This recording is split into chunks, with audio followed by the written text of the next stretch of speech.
Hi friends, first of all ரொம்ப நன்றி. நம்ம சேனலை சப்போர்ட் பண்ணுற ஒவ்வொரு நண்பர்களுக்கும் நாளை மார்க்கெட்டுக்கான ஒரு வியூவை பார்த்துடலாம். ஸோ ஃபஸ்ட்டு பொசிஷனு ஆக்சுவலாக வந்து தேர்ஸ்டே என்னால் மார்க்கெட் ஃபுல்லாக பார்க்கவே முடியல. நான் கொஞ்சம் கூட பார்க்கல. நான் எதையும் புக் கூட பண்ணல.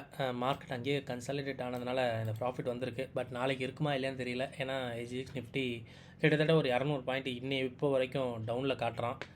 ஸோ எப்படி ரியாக்ட் பண்ணணும்னு தெரியல. ஸோ அன்றைக்கி கொஞ்சம் டைம் கிடச்சிருந்தா எதாவது புக் பண்ணியிருந்துருக்கலாம். ஸோ எதுவும் முடியல.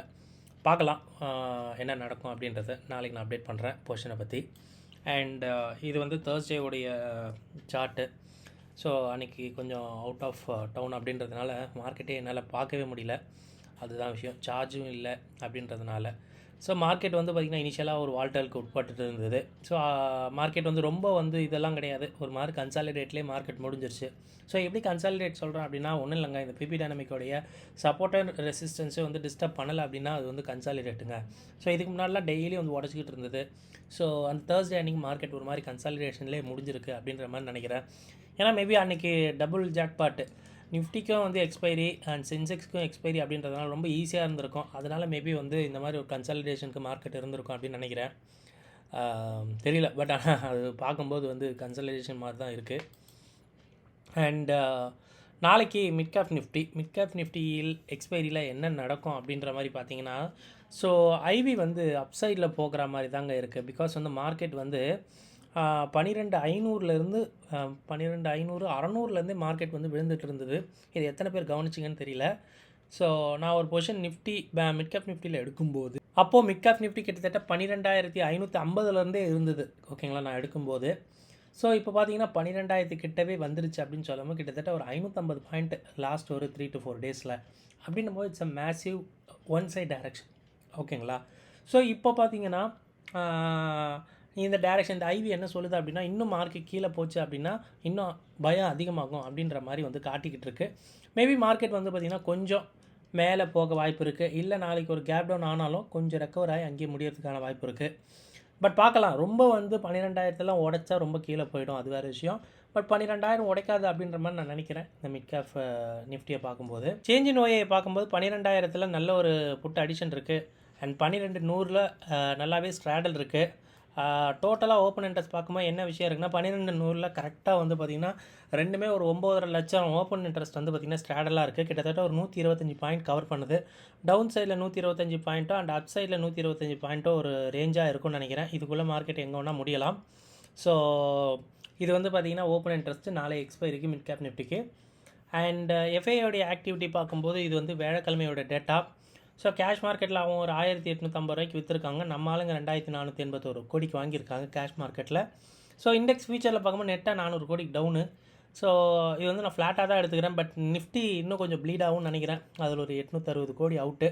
பேங்க் நிஃப்டியில் ஒரு 517 பாயிண்ட் வந்து பார்த்திங்கன்னா 517 கோடிக்கு வந்து பார்த்திங்கன்னா வாங்கியிருக்காங்க. மேபி அதனால் என்னன்னு தெரியல. ஸோ நிஃப்டி ஒரு மாதிரி ஃப்ளாட்டாக முடிஞ்சிருக்கும். பேங்க் நிஃப்டி ஓரளவு கொஞ்சம் க்ரீனாக முடிஞ்சிருக்கும். ஸோ இதை நீங்கள் பார்த்தீங்கன்னா கூட இந்த ஒரு விஷயம் புரியும், என்ன கோரிலேட் பண்ண வருது அப்படின்னு சொல்லிட்டு. பார்க்கலாம். மண்டே கண்டிப்பாக வந்து குளோபல் கியூஸ்க்கு மார்க்கெட் ரியாக்ட் பண்ணி தான் ஓப்பன் ஆகும் அப்படின்றது எந்த மாற்று கருத்து இல்லை. இது வரைக்கும் ஒரு 200 பாயிண்ட் டவுனில் தான் ஓப்பன் ஆகும் அப்படின்ற மாதிரி காட்டிகிட்டு இருக்காங்க. அண்ட் நம்ம போகிற வீடியோ ரொம்ப உங்களுக்கு ஹெல்ப்ஃபுல்லாக இருக்கும்னு நினைக்கிறேன். அப்படி வீடியோ பிடிச்சிருந்தால் லைக் பண்ணிட்டு அப்படியே வீடியோ பாருங்கள். ஸோ செக்லிஸ்ட் நண்பா. ஸோ செக்லிஸ்ட்டில் நாளைக்கு நம்ம எல்லாம் எதிர்பார்க்குறது கேப் டவுன் ஆகுமா அப்படின்ற மாதிரி. ஸோ அஃப்கோர்ஸ் ஆமாம் ஆகும் அப்படின்ற மாதிரி தான் இருக்குது.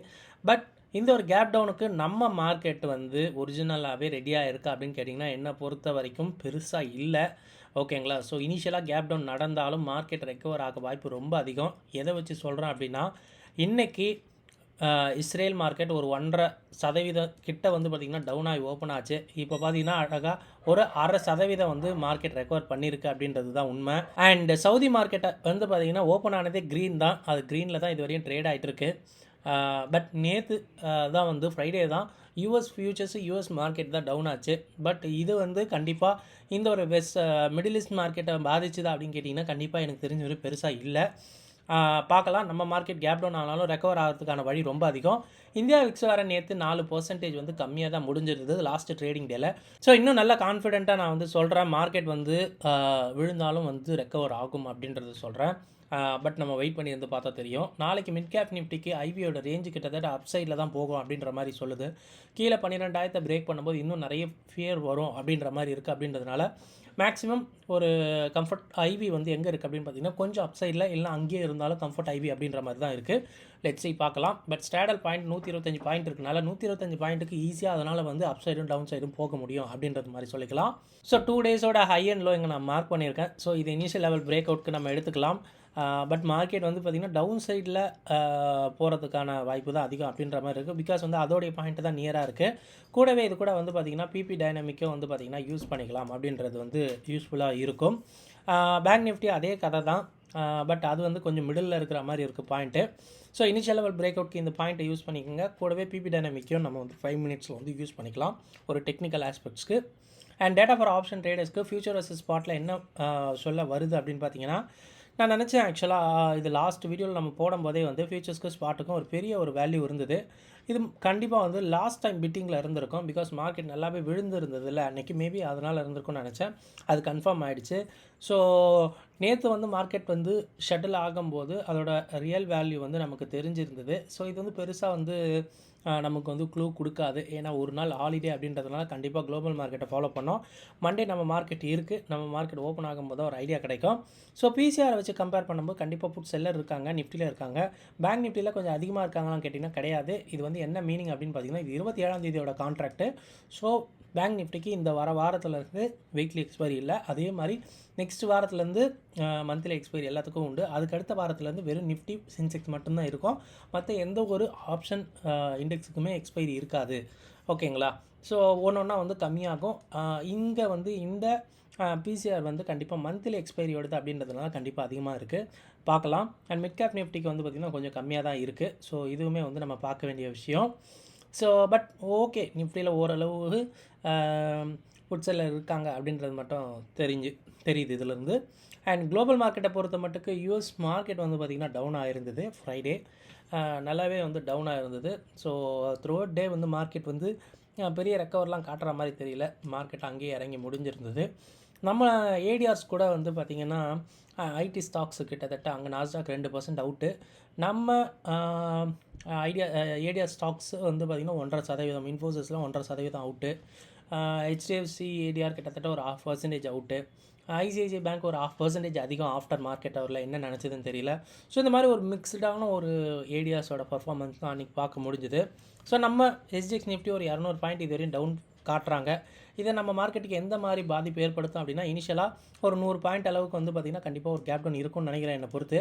ஸோ அதுக்கப்புறம் மார்க்கெட் ரெக்கவர் ஆகலாம் அப்படின்ற மாதிரி தான் நான் நினச்சிட்டு இருக்கேன். பட் லெட்ஸ் வெயிட் பண்ணி வந்து பார்க்கலாம். நீங்கள் என்ன தோணுது, உங்களுக்கு இந்த எஸ்ஜிஎக்ஸ் நிஃப்டி வந்து எந்த அளவு வந்து டவுன் கொடுக்கும் அப்படின்றது நீங்கள் உங்கள் கமெண்ட்ஸில் சொல்லுங்கள், நானும் தெரிஞ்சுக்கிறேன்.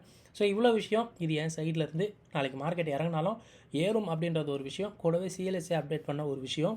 ஸோ சைனா ஈக்விட்டிஸ்லேருந்து அகெயின் வந்து ஷிஃப்டட் டு இந்தியன் ஈக்விட்டிஸ் அப்படின்னு சொல்கிற மாதிரி ஒரு லெட்டர் ஒன்று படித்தேன். அது எந்தளவு உண்மைன்னு தெரியல. பட் உண்மையாக இருக்கிற பட்சத்தில் நல்லாயிருக்கும். ஏன்னா வந்து பார்த்திங்கன்னா நம்ம மார்க்கெட் வேகமாக போகிறதுக்கான வாய்ப்பு ரொம்பவே அதிகம். ஸோ கண்டிப்பாக இவ்வளோ விஷயங்கள் நாளை உங்கள் ட்ரேடிங் ரொம்ப ஹெல்ப்ஃபுல்லாக இருக்கும்னு நினைக்கிறேன். இந்த வீடியோ பார்த்ததுக்கு ரொம்ப நன்றி. தேங்க்யூ. ஜெய் ஹிந்த்.